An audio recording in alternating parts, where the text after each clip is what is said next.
Hey folks, I'm Kindly Towering Coffee. Have you ever wanted to swing around like Spider-Man using your intestines at the cost of your waste processing faculties? Have you ever wanted to rid yourself of that squishy goop inside your skull and replace it with a gun? Have you ever wanted to blow an innocent woman to smithereens with a shotgun and then sell her organs on the black market? Have you ever wanted to have fleshlights surgically implanted into your feet?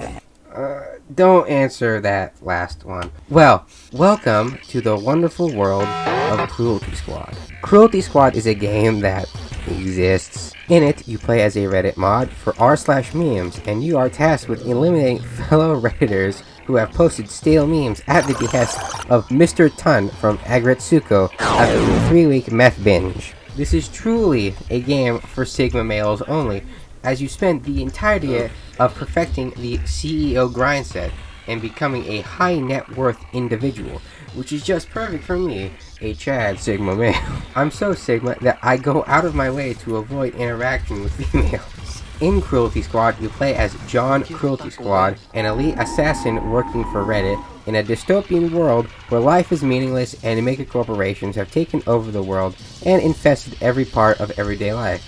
He also looks like a hybrid between Dr. Sweet and the main character from the original Deus Ex. The game begins with Jimmy Torture Coalition fulfilling my daydreams when he is contacted by his new boss, Runt, from 2005's Chicken Little, if he absorbed all the radiation leaking from the Chernobyl power plant. Quick flash to a recreation of the American educational environment, and the game dumps you into the mission select screen. I know I haven't even gotten into the meat and vegetables of the game yet, but I think it's about time to address the elephant in the room. To those of you not already familiar with the game, you're probably thinking something along the lines of, Zach, what the fuck am I looking at? This game looks like how 100 gecs sounds. It has got to be the most visually and sonically disorienting game I've ever played. It's like a paranoid schizophrenic high off ayahuasca, and the soundtrack is,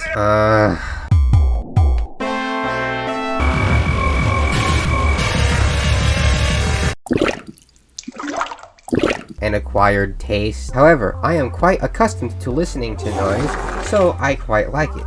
The developers really hit the nail on the head when they described the game as being set in a sewage-infested garbage world, and I love it. Its aesthetic is part of its charm and is how it lures you in and desensitizes you before bending you over. It wouldn't be a stretch to say that this game hates you, but little did this game know that I am a masochist with a humiliation kink. All that being said, it's probably about time that I actually talked about the gameplay. The core loop involves you dropping into a variety of different locations, from a casino, to a bog, to a gated community, and assassinating specific targets within the map. These include, but are not limited to, environmentalists, Genshin Impact players, and worst of all, human rights activists. Some people don't understand the importance of mass human sacrifice. There's even a mission where you're meant to kill yourself. Relatable.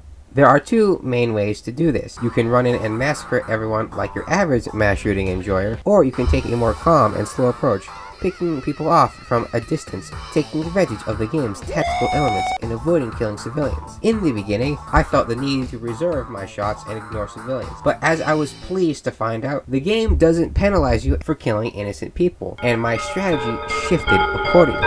This game hates you. It isn't afraid to shove its proverbial foot up your proverbial virgin ass. You'll be dying a lot, because Bobby Brutality Battalion is as frail as a child with stage 4 leukemia. When you die, there's a 5-second pause where you can think about how much of a failure you are and how your life choices brought you here, before the microchip in Tommy Depravity Team's brain explodes like some sort of cyborg jihadist. If things are too hard for you, you don't even have to worry about lowering the difficulty, because the game does it automatically based on how many times you've died in a level. Never have I been so insulted. When you finish your objective and leave, you are rewarded with a handsome sum from your Reddit investors. It's nice, but a couple grand is not nearly enough for our goals.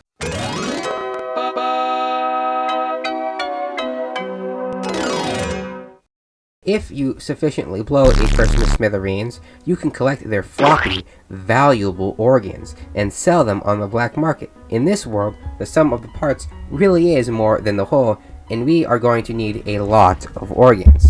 If they don't explode upon death, you can always eat them. This will expose the organs for pickup and also reward you with a generous 1 health per corpse. Some of you may describe this as gross and morally reprehensible, but I tend to prefer the term adjusting to a corporate mindset. You can also try fishing. Fish will also get a hefty score of cash if you are willing to wait for an agonizing amount of time. You can also play the stock market, but I'm gonna keep it 99 because I do be lying sometimes. I have no clue what I am doing, so I'm not going to talk about it. Much like the government doesn't talk about how Epstein didn't kill himself. This game features secret missions, most of which are accessed by Mario 64ing yourself into various paintings found in the different levels of the game. I highly recommend these, as these paintings host some of the best levels in the game. The level, Androgen Assault, is the make it or break it for anyone playing. During my playthrough of this level, I went through the 5 stages of grief, mostly anger, before I reached enlightenment and became a new man. I knew my destiny in the universe as everything started to fall into place. Another level worth talking about is Bog Business. It isn't fun dying because your pinky toe touches some swamp water. However, this level is trivialized when wearing a hazmat suit. You will be surprised how pleasant it is when Karachi Lake can no longer melt your skin just by simply standing in its waters. At this point, I would try to talk about the story, but there really isn't much of a story to be told here. It requires as much theory crafting and speculation as your average modern indie horror game marketed towards a young audience. The difference is that Cruelty Squad doesn't fucking suck. At some point in my playthrough, I realized that I was near the game's finale, and I was still not a high net worth individual. This simply won't do, I thought to myself, so I took it upon myself to change that by robbing a bank. However, with goals like mine, $1 million won't do, so I simply went into my save file and added several zeros to my savings through the Notepad app.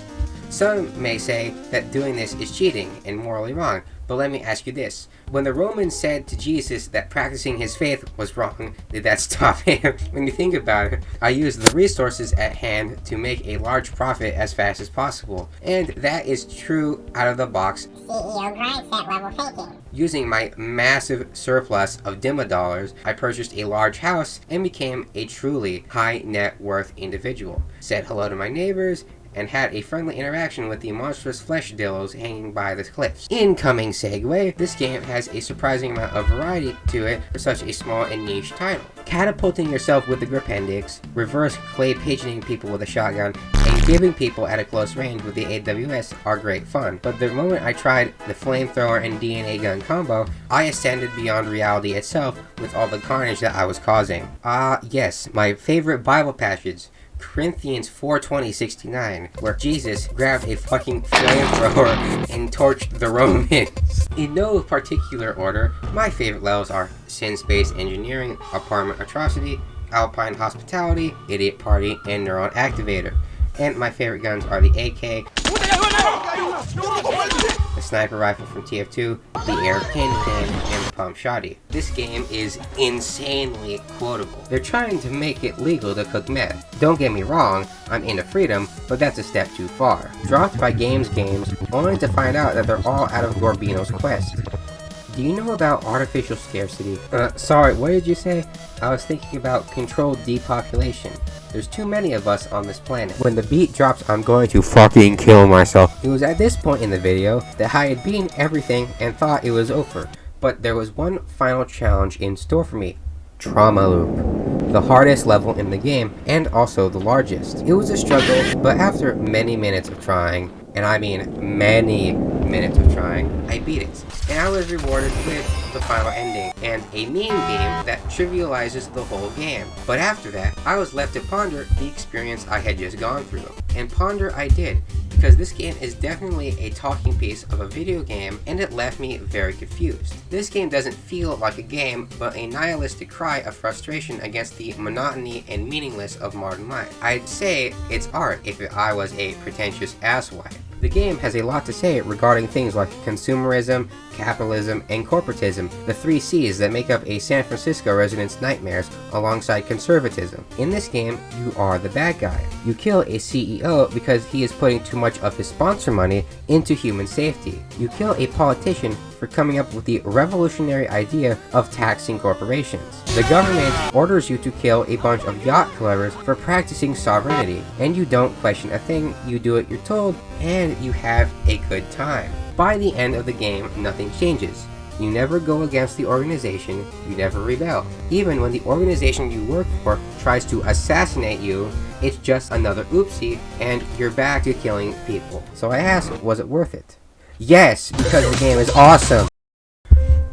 You know, I was thinking about how I could close this video, but I couldn't think of anything that would do this game serious justice. So I'll leave you to a quote that I found, said from some wise person on the internet, that I think sums up the game very nicely. Cruelty Squad is the thinking man's game for mindless violence.